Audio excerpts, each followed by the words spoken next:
Have you ever wondered what secrets the earth holds beneath your feet?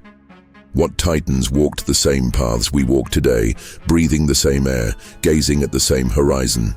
But in an unrecognizable world, 11,000 years ago, when the last breath of the Ice Age was still freezing the dawn, a colossus almost 3 meters high rose from the primordial mist. Its silhouette, imposing and ghostly, dominated the primeval forests of North America. It was not a monster of legend. It was not a mythological invention. It was real as the fossilized traces that it left recorded in the geological memory of our planet.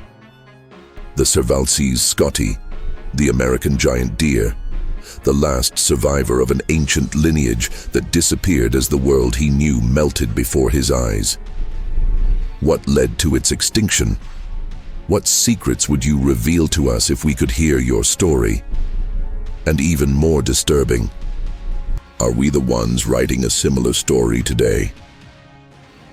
Welcome to a journey into the past, where the shadows of giants still dance among the trees, and where each fossilized bone is a page in a book that almost no one has read. Will you join me in discovering the truth behind the last giant moose to walk the earth? In the extensive glacial plains of the Pleistocene, where the Iowa prairies and its surroundings extend today, lived a creature that seemed taken from a mythological tale. The Cervalces scotti, a majestic cervid whose anatomy defied all comparison with current animals. Imagine a creature that combined the best of both worlds, the grandeur of the modern elk with the imposing elegance of the deer. Its antlers, true bony crowns that stretched up to 2 meters from tip to tip, didn't follow the palmate pattern of today's elk or the exact branching of deer. They were unique, like twisted branches of a primordial tree, designed not only for display during courtship, but as true weapons of combat between rival males. His body reached 2.5 meters in height at the shoulder, with a weight that could exceed a ton. The head, elongated and robust, was supported by a powerful neck capable of supporting the colossal weight of those magnificent antlers. Its legs, disproportionately long even for its size, were a perfect adaptation for moving through the frozen swamps and deep snow that characterized its habitat.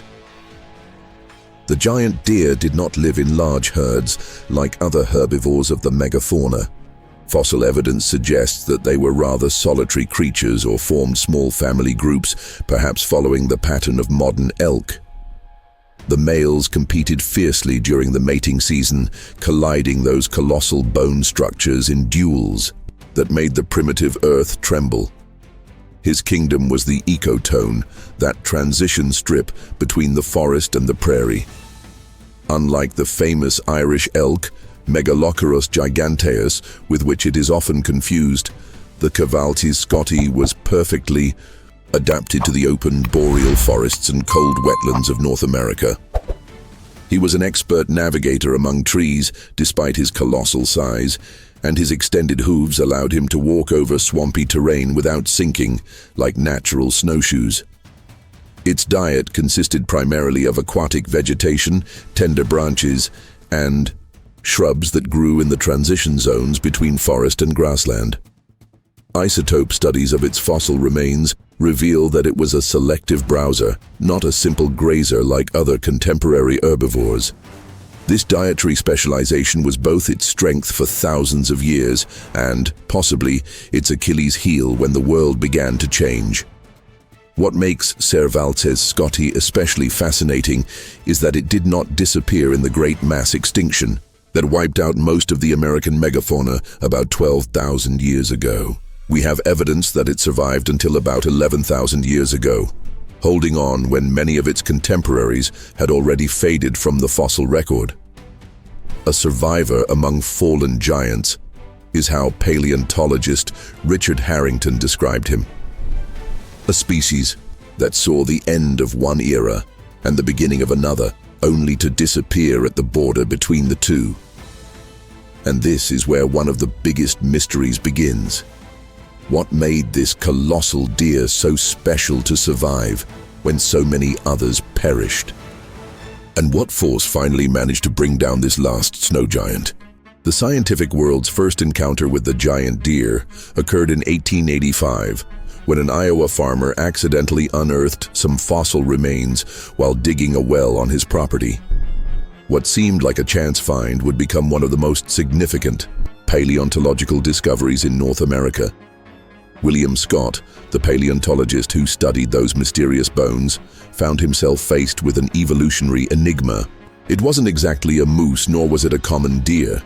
It was something in between, a missing link in the evolutionary chain of American cervids. Thus, its scientific name was born, Cervalces scotti, honoring both its hybrid nature and its descriptor. What we have here, Scott wrote in his notes, is living evidence of how nature experimented with forms and adaptations before arriving at the species we know today. A dress rehearsal for the modern elk. Scientists soon discovered that the servo giant was no newcomer to the evolutionary stage. Their lineage stretched back at least 1.5 million years, possibly descending from ancestors who crossed the Beringia land bridge from Asia. While the mammoth, saber-toothed tiger, and giant sloth dominated the Pleistocene megafauna headlines, the Cervalces was quietly developing its own ecological niche, honing itself for a world that wouldn't last forever. The giant deer shared its territory with formidable predators. The terrible dire wolf, Canis dirus, larger and stronger than any living wolf; the American lion, Panthera atrox, even larger than modern African lions; and occasionally the feared short-faced bear, Arctodus simus, a giant omnivore weighing almost a ton, lurked in the shadows of the primeval forests. However, these predators rarely hunted healthy adult specimens of the giant deer. The antlers were not mere decorations. They functioned as effective defensive weapons. A single blow from those bony structures could break the skull of a wolf or keep even a hungry lion at bay. The young and sick were more vulnerable, thus fulfilling the natural cycle of selection that kept the species strong. The social behavior of the servo giant continues to be the subject of debate among paleontologists.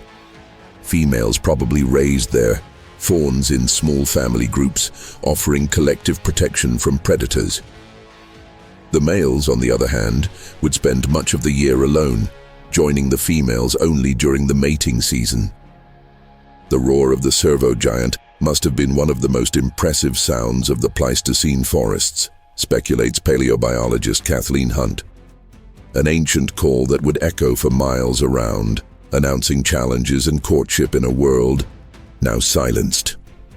Reproduction would follow the seasonal pattern typical of cervids. The babies would be born in spring, when food was abundant and weather conditions were more favorable.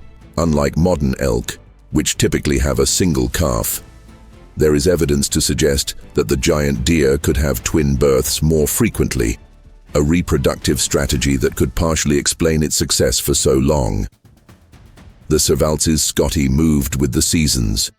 During the summers, he ascended to higher, cooler lands, where insects were less abundant and tender foliage provided nutritious food. When the cold returned, he descended into protected valleys and wetlands, where the perennial vegetation and the bark of certain trees ensured his winter survival. What is most fascinating is how these giants survived multiple glacial cycles. While other species succumbed to drastic climate changes, the servo giant showed surprising adaptability. His ability to adjust his migratory routes, modify his diet, and withstand extreme temperatures allowed him to witness the rise and fall of numerous contemporary species. He was not the strongest nor the fiercest, writes paleontologist Adrian Lister, but perhaps the most resilient, the one who best understood the changing rules of the evolutionary game over thousands of years. Until something changed, something that not even the extraordinary adaptability of the cervo gigante could compete against. The world of the giant deer began to unravel approximately 12,500 years ago. The Pleistocene was dying, and with it, the last gasps of the ice age that had shaped the Earth for millennia. What for modern humans would have been an imperceptible change, generation after generation, for the megafauna represented a slow-motion cataclysm. The glaciers, those enormous masses of ice that had defined the North American landscape, began an inexorable retreat. Where cold tundras and steppes once stretched, dense closed forests now advanced. The ecological paradise of the Cervo Gigante, those transitional spaces between open forest and grassland, was shrinking like a puddle under the relentless sun of natural climate change. Cervalces scotti was caught in an evolutionary paradox, explains paleoclimatologist Elizabeth Thompson. Their adaptations, honed over more than 1 million years for a frigid world, were now becoming a burden on a rapidly warming planet. Those majestic antlers, previously a symbol of dominance and reproductive power, became impediments in the new, denser forests. Their specialized diet of aquatic plants and wetland vegetation became increasingly sparse as the swamps dried. The long limbs that allowed him to wade through icy waters and walk through deep snow were now disproportionate and inefficient in drier, warmer terrain. But climate change was not the only executioner. Around the same time, a new predator had entered the scene, one unlike any the giant deer had faced before: humans. The Paleo-Indians, with their finely carved Clovis points and coordinated hunting strategies, posed an unprecedented threat. Unlike natural predators that selected weak or sick prey, these bipedal hunters deliberately chose the largest and healthiest specimens. A single giant deer could feed an entire community for weeks. They didn't need to kill many to dramatically impact a population already stressed by climate change, says archaeologist David Meltzer. The combination of hunting pressure and habitat reduction was likely devastating. The archaeological evidence is scarce but revealing. At some Clovis sites, projectile points have been found among the fossilized remains of Cervalces scotti. At the famous Kimswick site in Missouri, archaeologists discovered servo-giant bones with unmistakable marks of human processing. Fleshing notches, intentional fractures to extract bone marrow, even signs that the antlers were deliberately removed, probably to make tools. However, the relationship between humans and giant cervo was not necessarily one of simple predation. Some researchers argue that these magnificent animals may have occupied a special place in the worldview of the first inhabitants of America. It is possible that Cervalces scotti was seen as a spiritual being, a bridge between the earthly and supernatural worlds, suggests anthropologist Melissa Runningwater. Paleo-Indian cultures often revered the large animals they hunted, establishing complex symbolic relationships with them.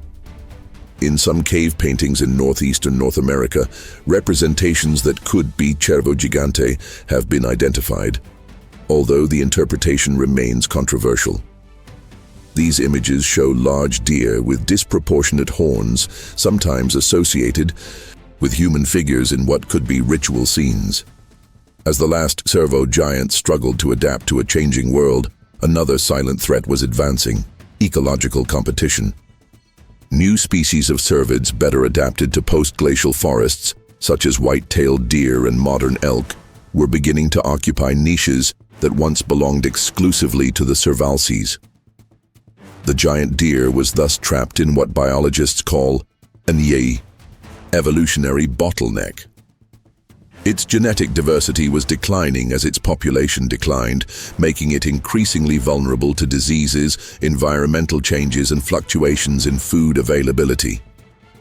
The last cervo giants probably lived in small, isolated populations, concludes geneticist Paul Martin. Biological islands of a doomed species, bravely resisting as the world they knew faded forever. The last Cervalces scotti breathed its last approximately 11,000 years ago, somewhere in what we now know as the American Midwest. There were no witnesses to record its passage to extinction. There were no elegies or monuments for this colossus that had survived the fall of entire biological empires. It simply ceased to exist. For millennia, their remains were buried under layers of sediment and oblivion, until chance and human curiosity brought them back to light. The most complete specimen ever found emerged in 1989 from a peat bog in Kendall, County, Illinois. Paleontologists dubbed him Kendall's Giant, an adult male whose virtually intact skeleton provided an unprecedented window into the past. It was as if time had stopped, recalls paleontologist Janet Richardson, who participated in the excavation. There it was, perfectly preserved, as if it had died yesterday and no more than 10 millennia ago. You could even see the wear marks on its molars, count the growth rings on its antlers, and reconstruct the final days of a vanished species. Analysis of the Kendall Giant revealed surprising details. The animal had survived multiple injuries throughout its life. A fracture in the left front leg, completely healed. Bite marks, probably from a dire wolf on the pelvis. And most tellingly, a stone projectile point embedded in a rib with evidence of scarring around it.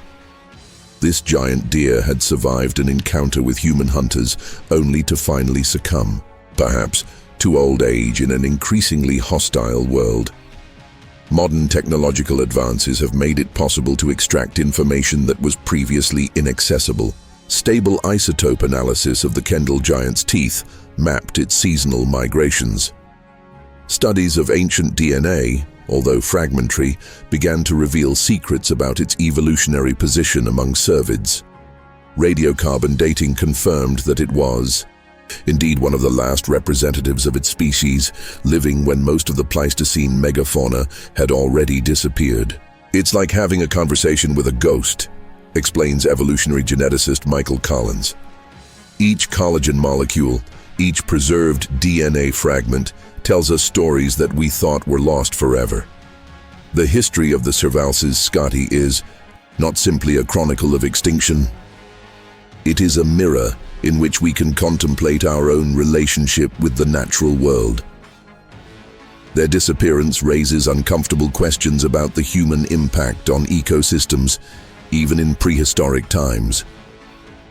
Would the giant deer have survived if it had not interbred with our species? Some scientists argue that their fate was already sealed by climate change. Others argue that, had it not faced the additional pressure of human hunting, it might have adapted gradually, as did its relatives, the modern elk and deer.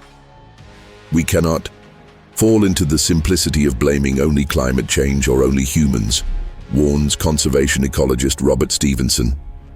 Nature rarely offers such clean explanations. What we see in the case of the Cervalces is a perfect storm of factors. An ecological specialist facing radical environmental change, new pressure from human predation, and competition with species better adapted to the new scenario. The story of the Cervo giant continues to be written as new discoveries shed light on its mysteries. In 2018, a groundbreaking genomic analysis confirmed what many had suspected. Cervalces scotti was not a simple, primitive elk, but rather a unique evolutionary branch which diverged from the modern elk lineage about 1.8 million years ago. It represented evolutionary experimentation that nature did not repeat. It was not a failed ancestor of the modern moose, clarifies geneticist Susan Kohler. It was an alternative evolutionary story, a different path that nature explored and that, but for circumstances, could have flourished to this day. Perhaps most disturbing of all is to consider how many other similar alternative histories we have lost without even knowing about them. The fossil record captures only a tiny fraction of the biodiversity that has existed on our planet. For every Cervalces scotti we know, how many other evolutionary wonders have vanished without a trace. When we lose a species, reflects conservation biologist Edward Wilson, we are not simply losing an element of biodiversity, we are losing millions of years of evolution, unrecoverable genetic histories, and potential biological solutions that we can never reimagine. Today, the Cervo giant lives only in museums and in the scientific imagination.